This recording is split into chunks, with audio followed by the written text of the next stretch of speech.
Hi guys, and welcome back to Brown Girl Gourmet. I'm so excited to share with you my lemon velvet cake, and it also has a lemon cream cheese frosting. So if you want to see how I do it, keep watching.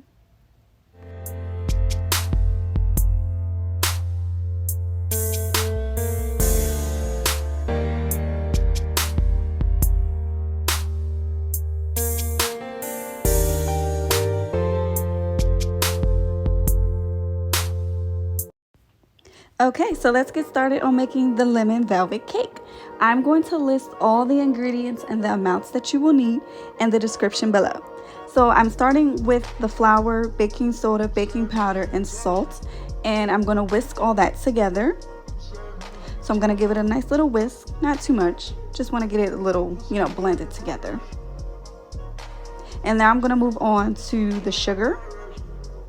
And I'm using vegetable oil, but you can use whatever oil you choose. And I'm using shortening. So this is butter flavored shortening, but you can use any kind of shortening that you can find. And you want to mix this pretty well. And the bowl that I use to mix the baking powder, baking soda, flour, and salt, I put that aside.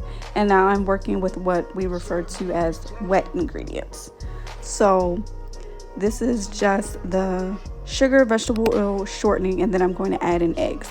Now you can add in 2, but I am going to use 3. And you want to make sure that you're scraping the sides. So this is the first egg, and in between, you want to do them one at a time, and in between you want to mix. And you want to scrape down the sides of the bowl to make sure you're blending everything pretty well. So here is the second egg, and I'm going to mix that again, and so on with the third.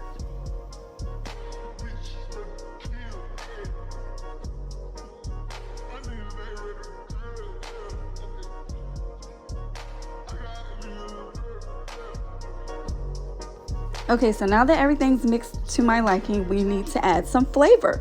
So you have to have vanilla, and of course I'm making a lemon velvet cake, so there's the lemon.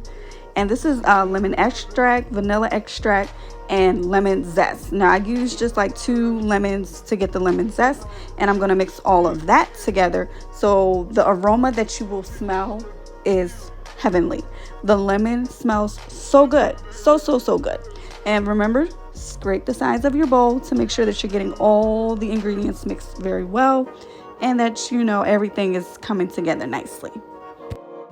Okay, so now I'm going to mix in the dry ingredients. I'm going to combine those with the wet ingredients. And in between combining them, I'm mixing in buttermilk. So that's the buttermilk. And then I'm going to mix and make sure to scrape the sides of my bowl so that everything is blended nicely and there's no parts that are not blended and, coated and very even. So add in the buttermilk in between a little bit at a time as you combine the dry ingredients with the wet. And now I'm going to pour the cake batter into my greased I have 2 pans, they're 9 inches, and I've greased them with baking, I greased them with with flour and cooking spray. So I'm give the pans a little shake to make sure there's no air bubbles and everything's even. And that's going to bake in the oven for 28 minutes on 325, so you don't want to over bake it. So now I'm moving on to the cream cheese frosting. So what you need for this is just cream cheese, powdered sugar, a lemon zest, vanilla extract, lemon extract, and you want to just mix everything together. Did I say cream cheese? Yes. Oh, yes, I know what it is. Butter. You also need butter. So this is going to make the lemon cream cheese frosting very, very lemony. Now, you can choose to add food coloring if you want it to, be extra yellow or whatever color you choose. But I just left it how it was.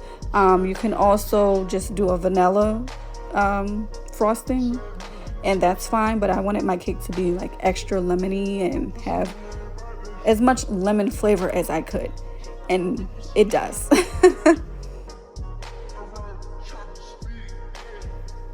So these are my cakes, and they are right out of the oven. So I did let them cool for a little bit, place them on the baking rack, and then also I have the frosting that is in the fridge trying to get a little bit firm. So I put that in there for about 10 minutes. You can also wrap the cakes in like saran wrap and place them, either in the fridge or just store them for like, maybe 10 or 20 minutes to keep the moisture in until you're ready to actually frost them. But I didn't do that step. And I can also list in the description box the tools that I'm using to frost the cake, so that if you want to purchase those items, you can know where to find them and pick those items up. I was able to find a cake turntable that's perfect for the cake decorating and icing for the cakes, and it really turned out well because it helps to make sure everything is smooth, and you can just kind of give it a little spin and you can continue to work. So I do recommend, if you're wanting to do a clean, crisp like edge and make everything look wonderful, to get a turntable cake stand. Now this is the drip cake that I wanted to do for quite some time, so I picked up the drip icing, and it was pretty easy. You just dab a little bit and let it drip down. So that's the drip cake. And then I just wanted to do a little design on the cake, nothing too jazzy or over the top. So I just dotted some I don't even know what this shape is. I guess they're like little flowers or something. But yeah, I just did that for the design. And there you have it. Lemon velvet cake with a lemon cream cheese frosting. A pretty tasty plate. Thanks for watching. And if you want to see more Pretty Tasty Plate, subscribe, like, and follow me on Instagram.